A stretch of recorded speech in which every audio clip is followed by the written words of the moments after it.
Aleyküm ve aleykümselam sana. Ne kadar güzel bir dua. Durdu ve Mustafa'nın sırası. Mustafa ele bakalım. Tut elini. Tutar. Hayır, aynı kişi değil olur. Bilemediğim gibi olur. Elimde Kur'an, dilimde Kur'an, benimle her an yüce kitabım. Elimde Kur'an, dilimde Kur'an, benimle her an yüce kitabım, yüce kitabım. Rabbimin sözü, her şey yazı, uyarır bizi, yüce kitabım. Bizim Diyanet İşleri Başkanlığımız ve il müftülüklerimiz olarak hizmet alanlarımızın en önemlilerinden birisi de, belki de en başta gelenlerinden birisi de 4-6 yaş Kur'an kurslarımız. Yani ilkokul öncesi yavrularımızı 4 yaşında, 5 yaşında alıp onlara kurslarımızda Kur'an-ı Kerim'i, Peygamber Efendimiz Aleyhisselatü Vesselam'ın hayatını, temel dini bilgilerini vermiş olduğumuz kurslarımız var biliyorsunuz. Biz Adıyaman'a geldiğimizde bizim kendimize ait müstakil 4-6 yaş Kur'an kurslarımız yok idi. Şu an itibariyle biz kendi müstakil 4-6 yaş Kur'an kurslarımızı yaptık. Bununla beraber biliyorsunuz son 2 yıldır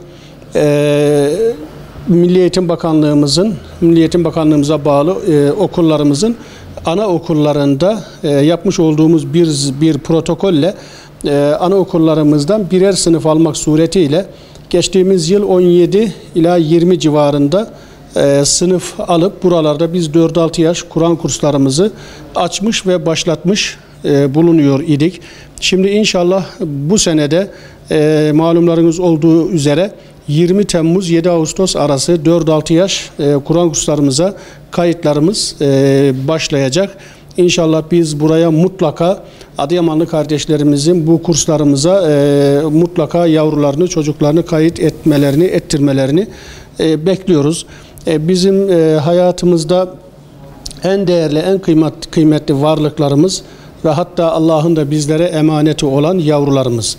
Biz yavrularımızı Allah'ını bilen, peygamberini tanıyan, kitabını okuyan bireyler olarak, yani dindar birer nesil olarak yetiştirmek Cenab-ı Allah'ın bizim omuzlarımıza yüklemiş olduğu bir emanet. Ve Peygamber Efendimiz Aleyhissalatu vesselam kullukum ra'in ve kullukum mes'ulun an ra'iyyetih buyuruyor.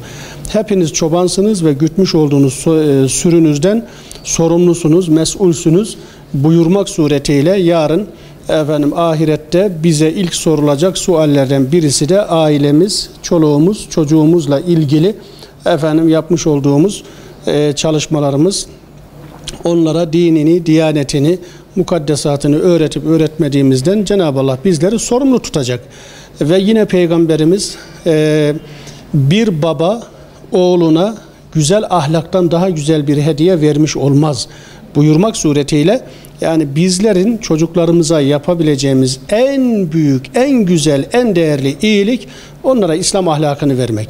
Onlara peygamberlerini tanıtmak, peygamberin yolunu tanıtmak, onlara Allah'ın kitabını öğretip Allah'ın kitabına uygun yaşamalarını temin etmek bizim birinci vazifemiz.